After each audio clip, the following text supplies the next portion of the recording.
Bloomberg Audio Studios. Podcasts, radio, news. You're listening to the Bloomberg Balance of Power podcast. Catch us live weekdays at noon and 5 p.m. Eastern on Apple CarPlay and Android Auto with the Bloomberg Business app. Listen on demand wherever you get your podcasts or watch us live on YouTube. We plunge further into a government shutdown with huge questions about how we get out of one. I'll let you know there were already no votes as expected on the Democratic version of the continuing resolution. The House has already done that now for, I believe, the sixth time today. And we're watching voting now. I should say the Senate watching voting now on the Senate floor on the Republican CR. This is the one that did pass the House and is expected to fail again here. Thanks for being with us on the Wednesday edition of Balance of Power on Bloomberg TV and radio. Of course, it's a different mathematical equation in the Senate where you need 60 votes, something that I discussed with Republican Senator James Lankford of Oklahoma. Let's listen. The challenge that we have is we don't have 60 votes. We're not even close to that. So the alternative then is to just keep the government closed down forever. That doesn't help us either. We've got to actually have conversations with Republicans, Democrats who disagree on a lot of things, figure out how we can get 60 votes in the Senate to agree to something and then to be able to move. Conversations with Republicans and Democrats, cats and dogs living together.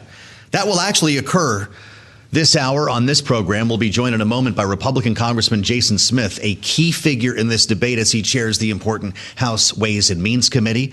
As I mentioned as well, Congresswoman Melanie Stansbury of New Mexico will join us with the Democratic view. But we want to start at the White House here because, of course, President Trump is so important when it comes to messaging and direction for the leadership on Capitol Hill.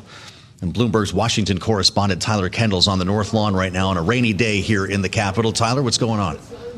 Yeah, hey, Joe. Well, it's so far a relatively quiet day here at the White House. We haven't really heard much from officials in the way when it comes to any sort of progress on reopening the government. But we have heard from House Speaker Mike Johnson asked directly after President Trump yesterday commented on the potential that federal workers might not get their back pay. House Speaker Mike Johnson saying that his interpretation of the law is that they are entitled to that pay, saying that they shouldn't face financial consequences just because there is a shutdown. Of course, this comes after reports, including our own here at Bloomberg News, that the OMB has drafted a memo that says that federal workers are not guaranteed to compensation once the federal government reopens. President Trump was asked directly about this yesterday. And it's interesting to see here because it does appear that the OMB might be taking aim at this 2019 law that was actually signed by President Trump, essentially guaranteeing that there would be this back pay. The OMB now saying that it needs to be explicitly appropriated by Congress. Joe, we're already starting to see potential solutions here. We heard from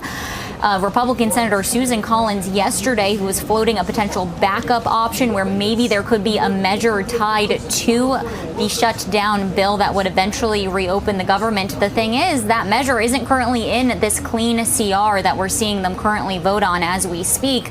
And at this point, it would have to be added. But we know that at the moment, we are just going through the same process over and over again, voting, Joe, on this same clean stopgap measure that would fund the government until November 21st.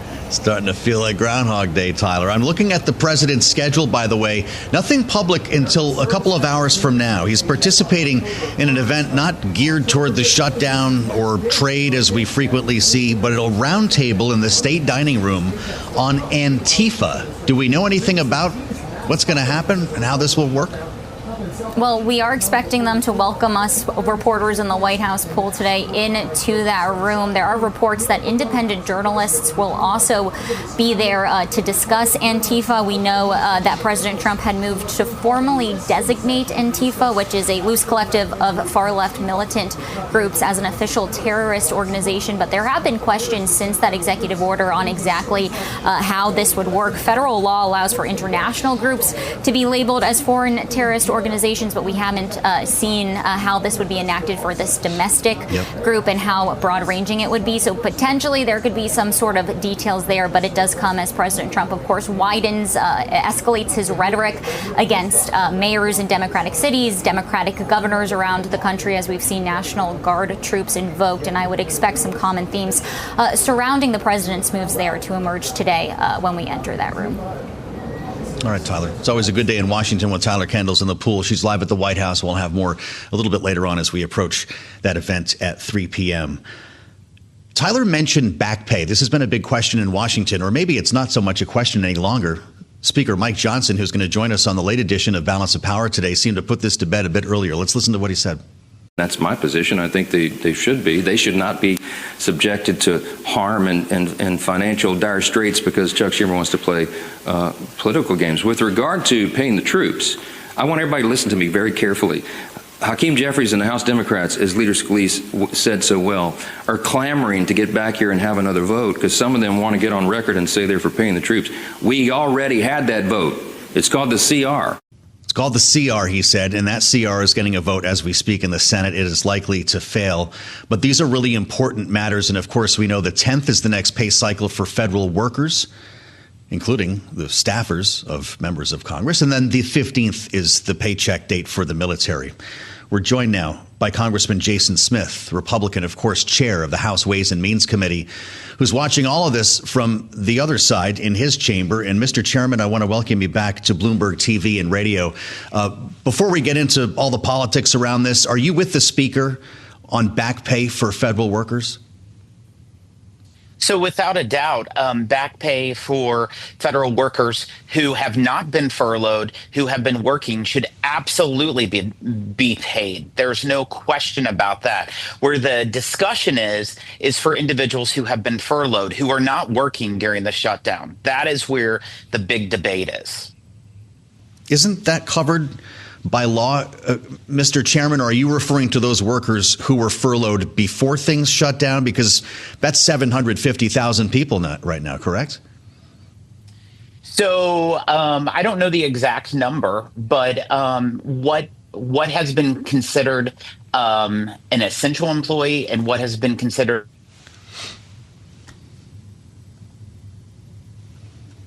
Looks like we may be having trouble with the connection. Mr. Chairman, if you can hear me, we might need to reconnect with Jason Smith because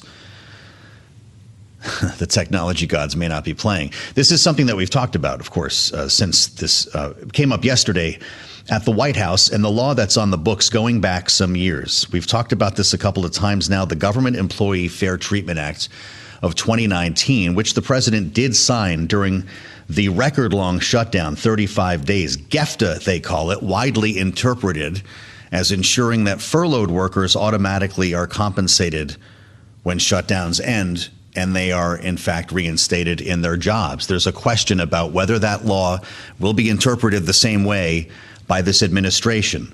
The Office of Management and Budget says GEFTA has been deficient, having been amended after its passage 9 days later on the 25th of January in 2019. And I think that we've reconnected with Congressman Jason Smith. I'm sorry for the interruption, Mr. Chairman. I was just talking about the Government Employee Fair Treatment Act of 2019, which is the law that is, of course, at hand here, which the president signed in his first term. It does ensure that furloughed workers are made whole following the end of a shutdown. Should we be looking at this law differently?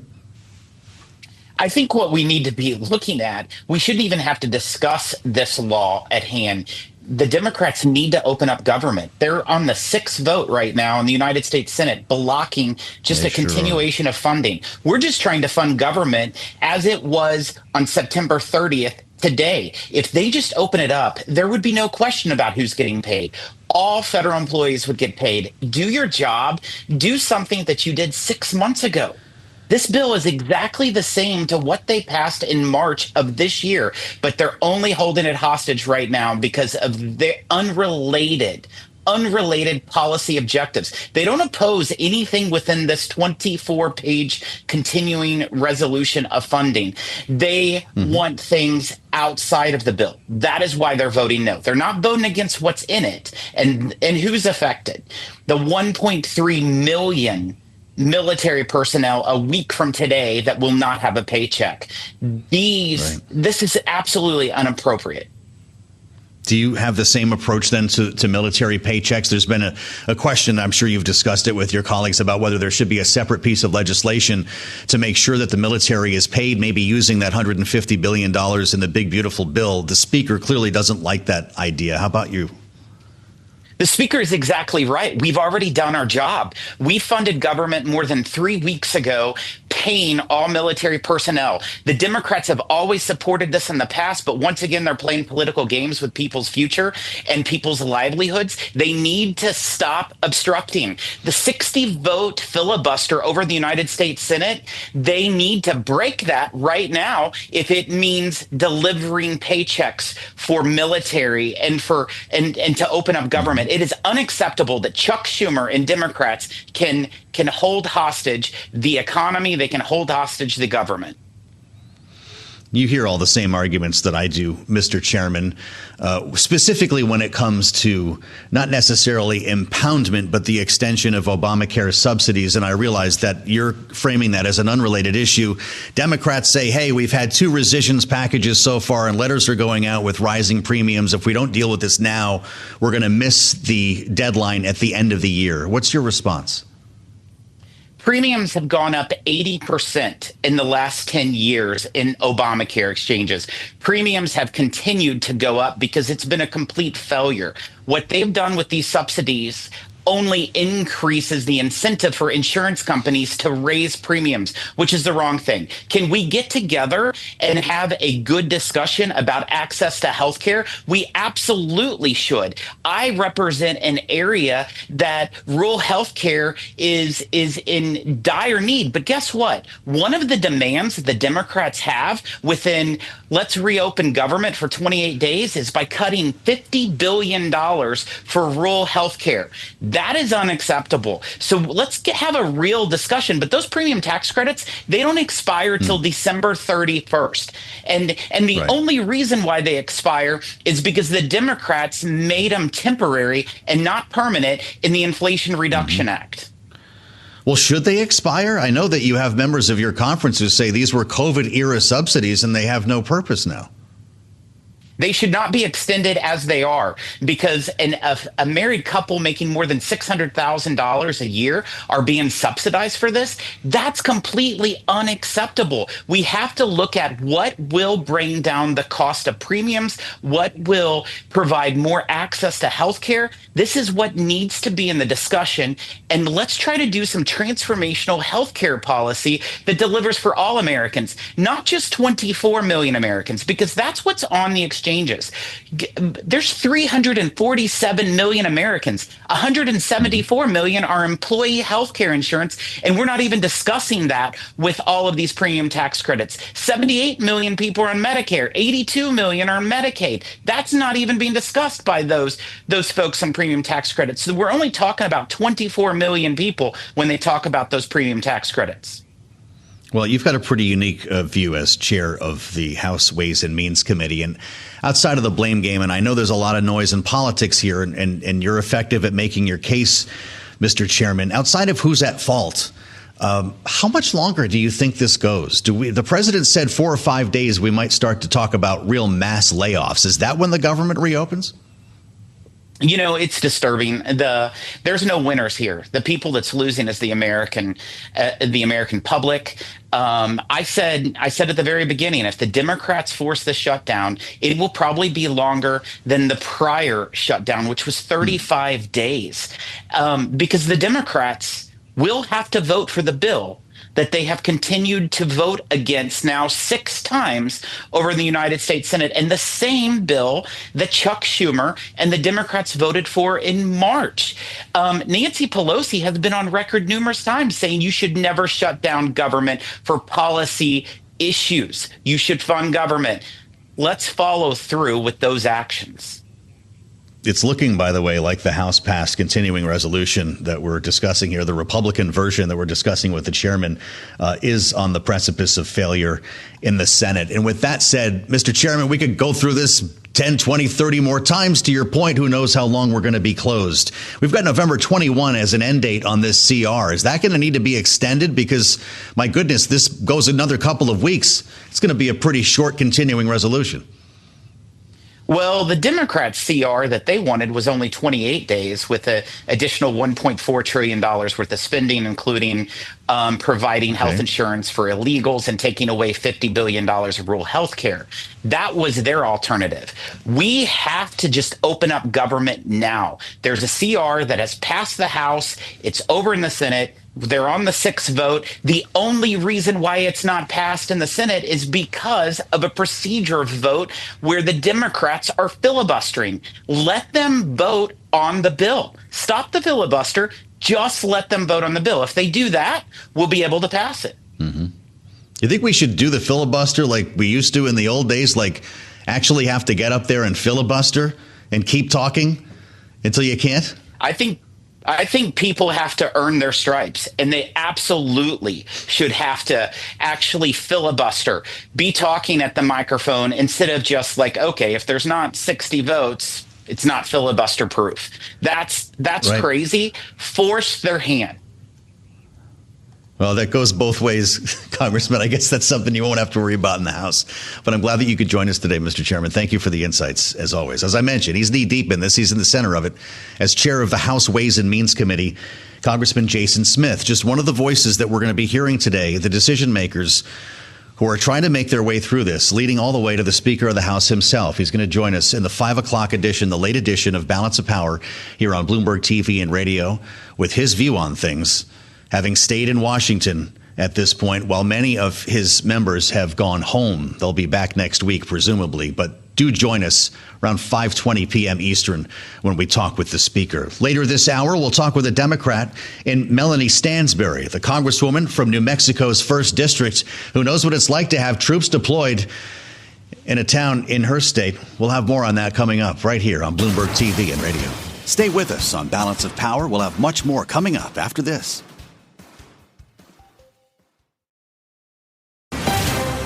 You're listening to the Bloomberg Balance of Power podcast. Catch us live weekdays at noon and 5 p.m. Eastern on Apple CarPlay and Android Auto with the Bloomberg Business app. Listen on demand wherever you get your podcasts or watch us live on YouTube.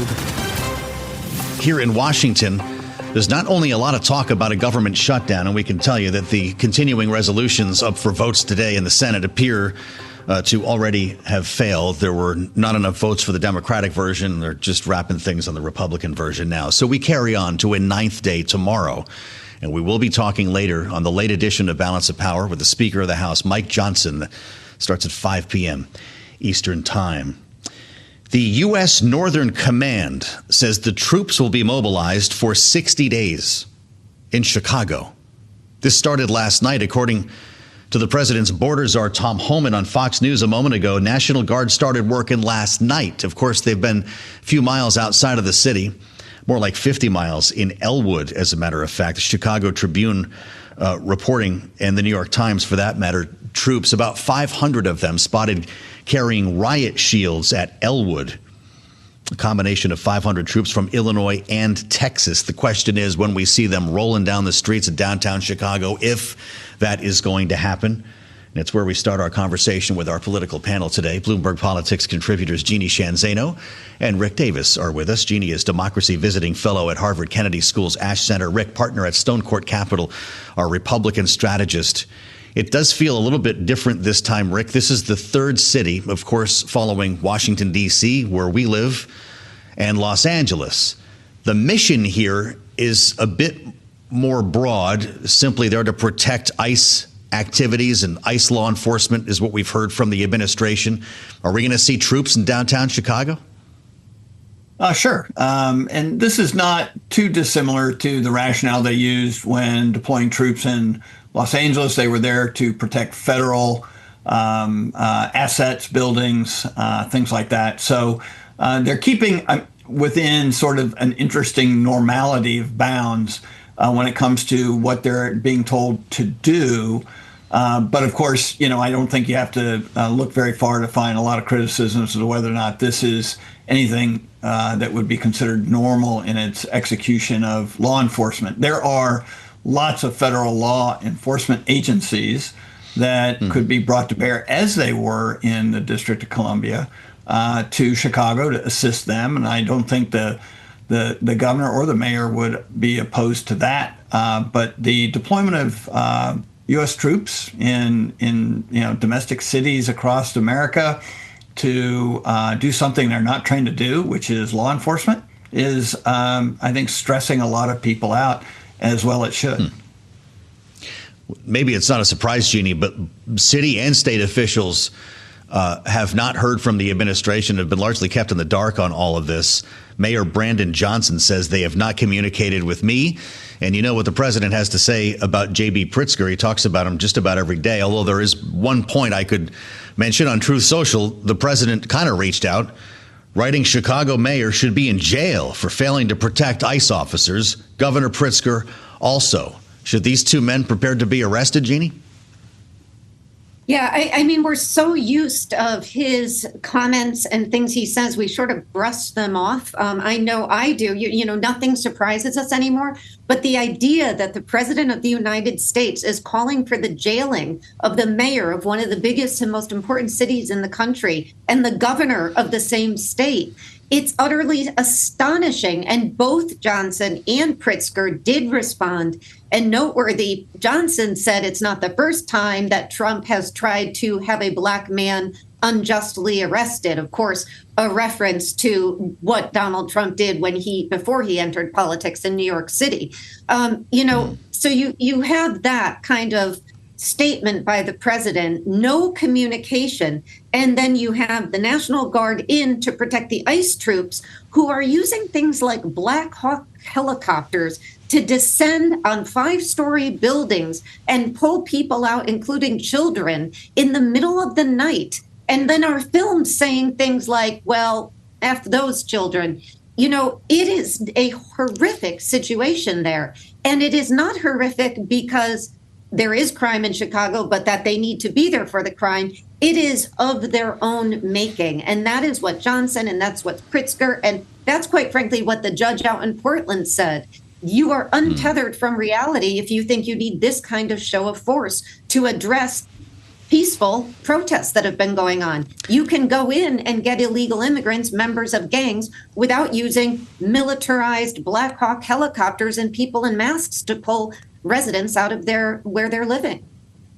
Yeah, well, the legal side of this is pretty compelling, and whatever might come next here could be interesting, Rick. The U.S. District Judge April Perry in Chicago had given the administration until tomorrow. There's a hearing on Thursday to rule on the state's request for a temporary restraining order, and that judge had kind of suggested the administration wait until Thursday to start rolling out the troops. Does this mobilization make the administration's case more difficult to make? Sure. I mean, just by even moving these Texas troops to Elwood is putting pressure on the legal system to test their resolve on ruling against them. And of course, this won't stop at this district level. If the administration doesn't get what they want or the governor doesn't get what he wants, they're going to appeal this. So this first skirmish has been really a replica of other things that this administration has done where they want to press the legal case. They want to challenge the courts to limit their power. They believe in, the executive power and what it is able to do in these cases, and they're willing to take it to the courts to do that. So yes, they are executing a strategy to put a lot of pressure on the court to rule against them, at which point in time they'll pivot and do it all over again, until at which point it gets to the Supreme Court, where they've had pretty good support for the things that they've done in the past, almost winning every case. So I think this is all just part of a kind of policy, if you want to call it that. That may not be giving it enough priority, but this has been the policy of this administration. Any city in the country is going to be subject to this, for any kind of reasons. If there's a protest, if there's a governor that says something that Donald Trump doesn't like, if there's a sanctuary city that is pushing back on ICE agents, all these things could tip this kind of thing into other jurisdictions around the country. Well, the courts are also going to decide the fate of James Comey. And I have to ask you about the former FBI director entering a not guilty plea to U.S. charges today in Alexandria, Virginia. Pretty remarkable, Jeannie. charges that he lied to lawmakers and obstructed a congressional proceeding. His lawyer says that the charges will be dismissed, but we do have a trial set for January 5th. Will he get that far? I don't know. I've heard some people in the legal community say that the trial on January 5th is sort of a place marker. We probably won't see it.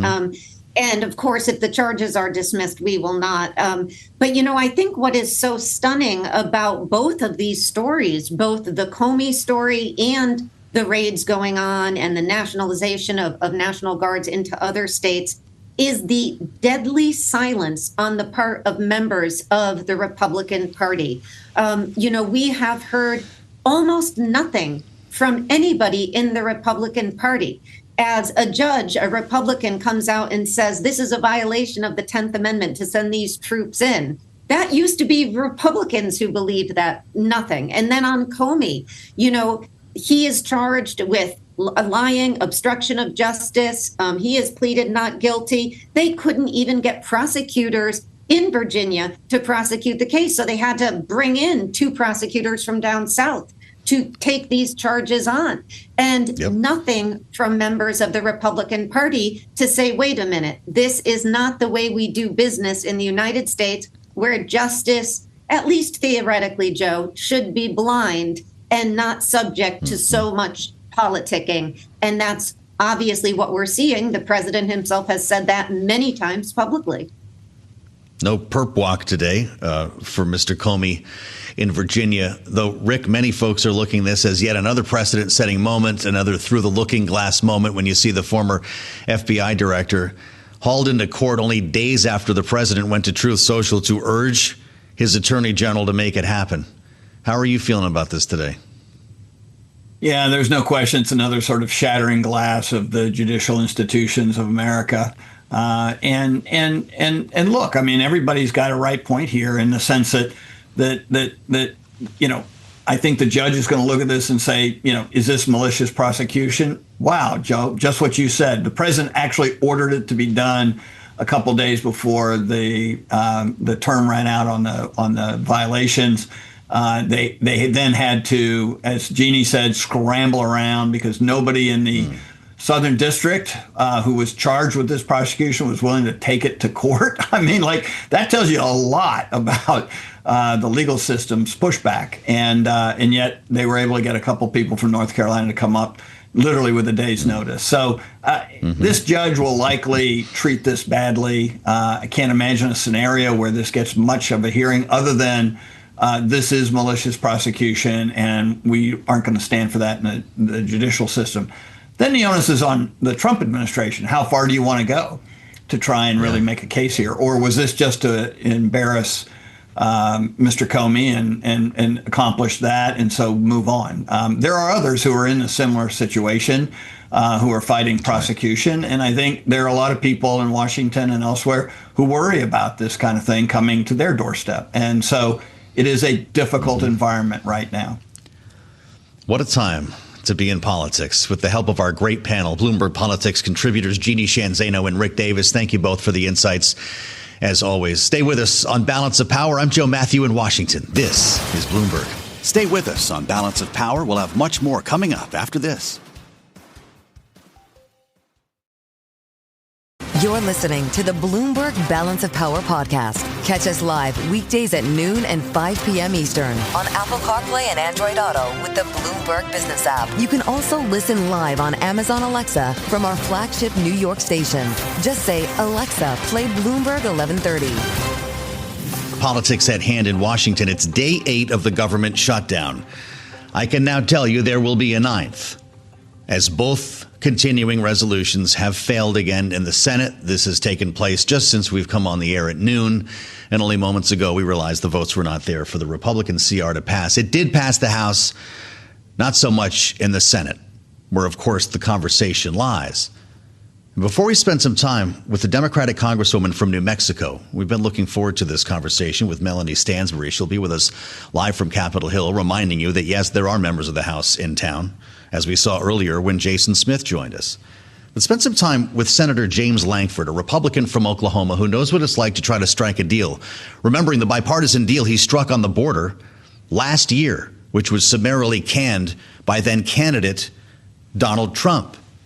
The idea of Republicans and Democrats working together, for instance, to extend Obamacare subsidies, feels like a foreign language, a foreign concept right now in the nation's capital, with some exceptions. Langford may be one of them. Here's what he said. We've got to actually have conversations with Republicans, Democrats who disagree on a lot of things, figure out how we can get 60 votes in the Senate to agree to something and then to be able to move. That's why it's so surprising.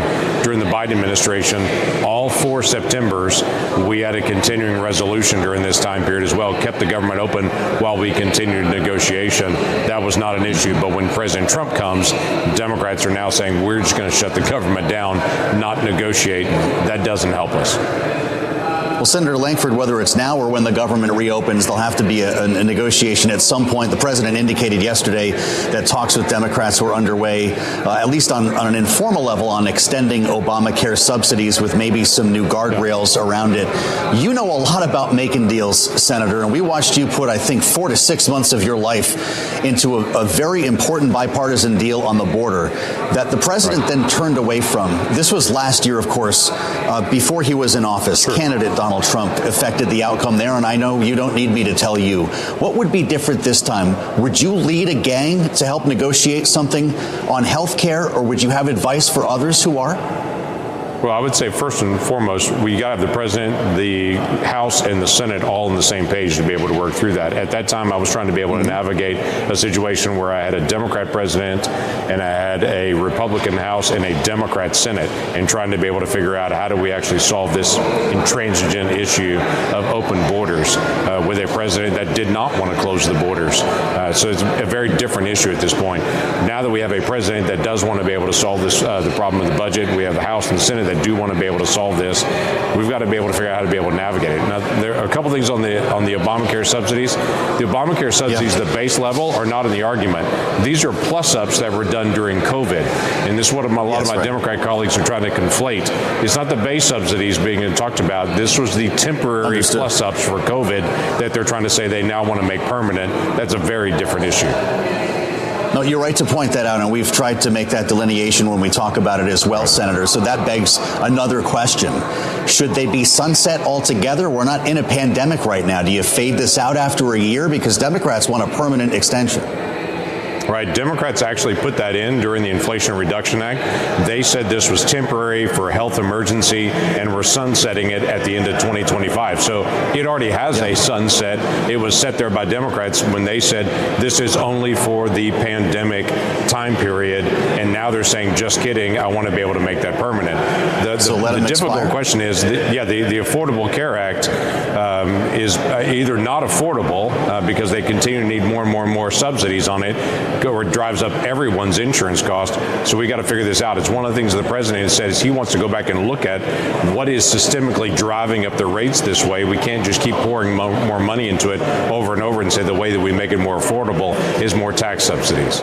Republican Senator James Langford of Oklahoma talking with us on the late edition of Balance of Power yesterday, just the latest in a series of voices from the Senate from both sides of the aisle that we've brought you in the past week. And we want to cross back over to the House now for a conversation with the Congresswoman from New Mexico, Melanie Stansbury, the Democrat representing Mexico's 1st District, with us live now on Capitol Hill. Congresswoman, it's great to have you on Bloomberg TV and radio. We've made the point that the House is out of session. What compels you to be in town right now, and should all members of the House be here? Yeah, well, let me just point out that it's not just that the House is not in session. The Speaker of the House has shut down the House and is refusing to call his own members back to Washington, D.C. And in fact, Democrats have shown up now.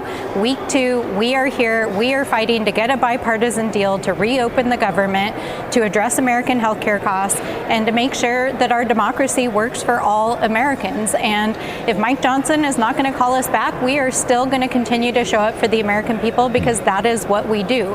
Now, I do do take a little bit of difference with what I just heard from my colleague across the aisle here in the Senate. We are fighting to make sure that Americans' health care doesn't get jacked up in the coming weeks. We're talking about your health care premiums going from, let's say, $300, $400 a month up to $800, $1,000 a month. This is not just some hypothetical about healthcare policy. This is about real costs that real Americans are going to feel in the next few weeks if we don't act now. Well, you know what Republicans say about this, and we just heard from Jason Smith before you joined us, that this is unrelated to the funding issue, that Democrats don't object to anything in the bill, so you should pass it and get the Congress reopened to actually have a negotiation over Obamacare subsidies. How would you respond to him? Well, that's absolutely ridiculous because Republicans control the House, the Senate, and the White House, and they spent the first 9 months of this year working on a domestic policy package that cut healthcare, that cut food assistance, that cut educational assistance, and that gave billionaires multi-billion-dollar tax breaks permanently and slashed benefits for millions of Americans. And so for them to claim that you shouldn't use a budgetary process to enact policy is the most ludicrous thing I have ever heard in my life, because they just spent 9 months doing that and taking American healthcare away, and now they're refusing to fix what they broke. So their arguments hold no water, and the fact that the House is closed and the Speaker is refusing to bring people back to even negotiate, even if they did want to cut a deal, they couldn't because the House isn't even here. Part of the reason why I wanted to talk with you, Congresswoman, is that you're a former OMB staffer, and the Office of Management and Budget has the keys to the castle to the castle right now. President Trump is talking about potentially laying off mass numbers of furloughed workers. He's also suggesting that some of the furloughed workers now who are not receiving paychecks not be made whole when they come back to work. I realize the Speaker takes issue with that. He believes that federal workers should be paid and receive back pay when they come back. But as somebody who's been inside the agency at OMB, talk to us about the decisions that are being made right now and how much leeway Russ Vought has over federal spending. Well, I think we've seen time and time again, this administration seems to have very little regard for the law, but the law is very clear here. You cannot fire federal workers during a shutdown, and we passed legislation in 2019 to guarantee back pay for federal workers. So whatever the president says, he cannot just make stuff up. The law applies, and they cannot withhold pay from federal workers. So if you are a federal worker out there listening to this, if you receive a RIF notice, if you receive notice that you're not going to receive back pay, that is just untrue. You have rights, and the law is on your side. Congresswoman Stansbury, I want to ask you about a separate matter as National Guard troops mobilize outside of Chicago. It appears that we have a third city now where National Guard troops are being deployed by the president. But there's something interesting that's been going on in your state. The Washington Post reported on this a couple of weeks ago, because there are, in fact, National Guard members who have been in the city of Albuquerque now for more than 100 days. The headline on the story: this blue state governor sent the National Guard to her biggest city. No guns, no Humvees, no arrests. This deployment looks very different from the way President Trump has used soldiers in places like D.C. and Chicago. In fact, you've got guys and gals walking around in black polo shirts and khakis, not carrying firearms, and have actually come to know some people in the community. Some folks have come to rely on them. What is your governor, Lujan Grisham, doing differently than the president in making this work? Well, there's a fundamental difference between a governor coordinating with local officials and local law enforcement to provide additional support and backup where it is wanted and discussed and deployed in a safe manner in a community versus the president illegally deploying National Guard to states and cities where it is unwanted, where the governors and mayors have said, no, do not send them, and is trying to use legal authorities that frankly don't exist. It's also very clear that the president is doing this as a show of force. He is trying to scare the American people. He is trying to show that he has power, and he's going to send individuals in with guns to scare the American people to back up his policies. But that is not the same as a coordinated legal authority under which a governor and local authorities use the deployment as a way to support local law enforcement. Well, I think it's a fascinating story because this is, of course, an extremely controversial issue when you factor in the matter of posse comitatus. And to see this happening in your city with crime in Albuquerque now falling across most all categories, this idea in this year, I guess it runs against the grain of those criticizing the idea of using National Guard troops and speaks to the nuances of how we can use them. Do you agree? No, because actually the reason why crime is falling in Albuquerque is because we have had a sustained investment over the last 7 years in behavioral health programs, in getting fentanyl off the street, and in community policing. And so the add over the last, several weeks of additional support for law enforcement helps to relieve pressure on existing law enforcement, but it is not what actually drove crime rates down in Albuquerque. What drove crime rates down was actually investing in our community and behavioral health. Would you like to see these 100 or so troops continue their jobs in Albuquerque? What I would like to see is continued investment in behavioral health and getting fentanyl off the street, because that is the number one thing driving crime in most major cities in America right now. And we have an addiction crisis, and we need to be investing in our communities. Now we're talking about National Guard troops, and there's a question about active duty military troops going without pay starting on the 15th, Congresswoman.